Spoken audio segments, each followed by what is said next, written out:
Bapak-bapak, kita mulai. Topik selanjutnya adalah topik ketenaga kerjaan. Dari 5 soal yang disiapkan, yang terundi adalah amplop A. Masih tersegel dan saya akan buka untuk mengetahui pertanyaan yang diberikan oleh panelis apa. Bismillahirrahmanirrahim. Bidang ketenaga kerjaan. Sumber daya tenaga kerja kita, baik di dalam maupun di luar negeri, masih bertumpu pada pengembangan keterampilan dan belum menyentuh pada pengembangan manusia, sehingga mempengaruhi daya saing, tingkat adaptasi, link and match, dan rentan terhadap ketidakadilan. Apalagi revolusi industri 4.0 mengakibatkan dehumanisasi tenaga kerja. Bagaimana strategi Bapak-bapak untuk memperkuat kualitas sumber daya tenaga kerja yang mumpuni dan humanis? Saya akan berikan kesempatan sesuai dengan urutan Cawapres 01. Pak Ma'ruf, silakan dimulai. Waktu Anda sama seperti tadi, 2 menit dimulai dari Anda berbicara, Pak. Untuk meningkatkan kualitas tenaga kerja, kita mulai dari upaya pendidikan. Pendidikan kita akan kita revitalisasi, baik SMK, Politeknik, akademi-akademi, dan akan kita kerjasamakan kepada kelompok dunia usaha, dan dunia industri, supaya ada relevansi, link and match di antara keduanya. Selain itu juga kami akan terus mengembangkan latihan-latihan, kursus-kursus melalui BLK, Balai Latihan Kerja, melalui BUMN, dan juga kursus-kursus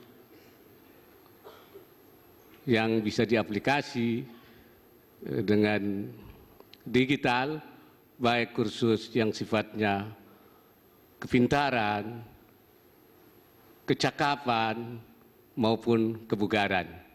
Dengan demikian maka tenaga kerja kita akan bersaing dan juga akan dilakukan sertifikasi serta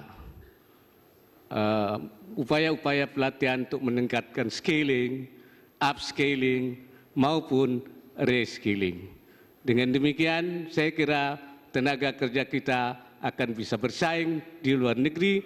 Di samping itu kita melakukan perlindungan kepada tenaga kerja kita di luar negeri, karena undang-undang kita sekarang yang terakhir telah bergeser dari upaya penempatan kepada upaya perlindungan, daripada jalbul masalih, mengambil kemaslahatan semata-mata, kepada darul mafasid, menolak kerusakan. Sekian. Baik, terima kasih. Kesempatan yang sama saya berikan juga kepada Pak Sandiaga Uno untuk menjawab pertanyaan tadi. 2 menit waktu Anda, Pak. Indonesia negara yang kaya raya, sumber daya alamnya melimpah, sumber daya manusianya hebat-hebat, pintar-pintar dan rajin-rajin. Saya bertemu dengan sumber daya manusia di seluruh wilayah pelosok Indonesia, mereka memancarkan wajah yang optimis. Rumah siap kerja yang baru saja diluncurkan oleh Prabowo Sandi menawarkan untuk anak muda kita link and match. Karena sangat ironis, siswa-siswa SMK sekarang ini mendominasi jumlah pengangguran kita.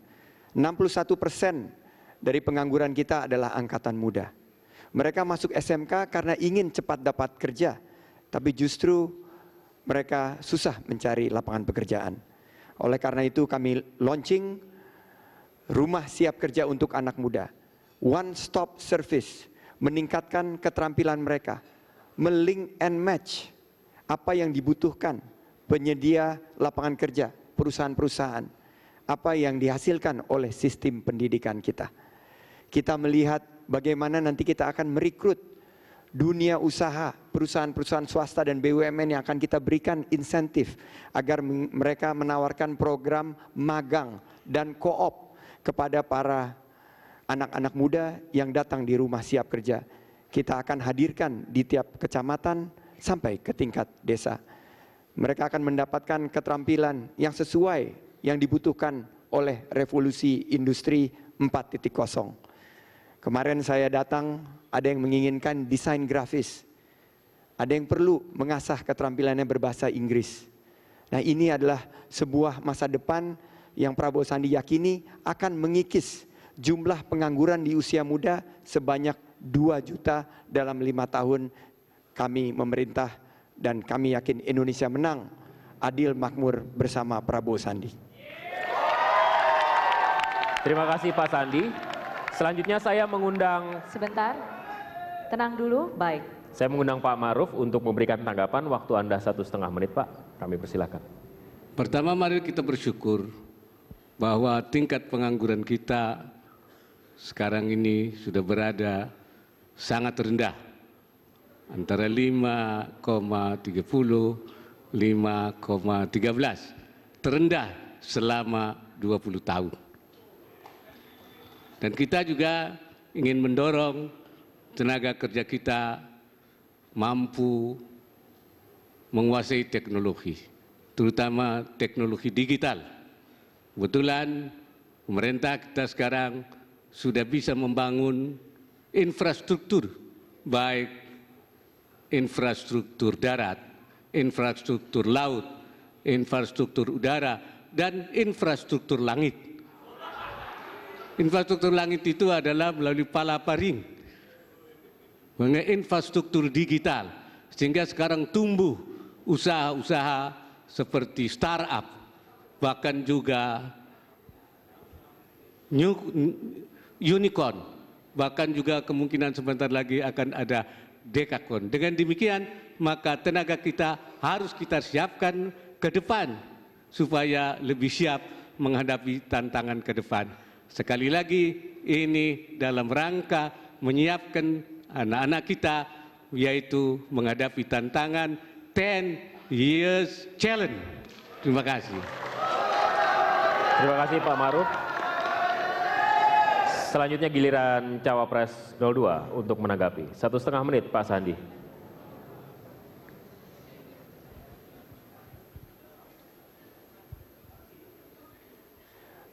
Bagaimana Indonesia bisa masuk menjadi ekonomi nomor 7 besar di dunia di tahun 2030-2035 jika anak-anak mudanya tidak bisa diberikan pekerjaan yang layak? Saya pernah merasakan menjadi pengangguran.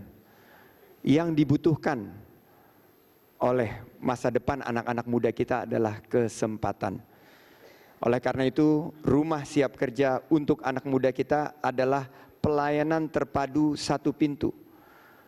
Mereka mungkin bisa diarahkan menjadi wirausaha. Seandainya mereka menjadi wirausaha, mereka bisa bergabung dengan program OKOC. Di Jakarta, OKOC sudah bisa menurunkan pengangguran sebanyak 20.000 di tahun 2018. Kami melihat hasil yang nyata dan sudah mendapat review yang positif.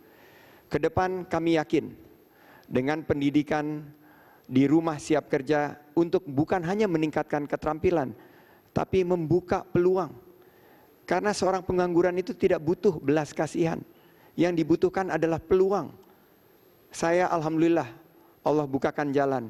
Dari usaha yang kecil saya bangun bersama rekan-rekan sudah membuka lapangan kerja bagi 30.000 karyawan di seluruh Indonesia.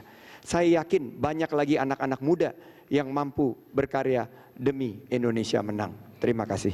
Baik, terima kasih.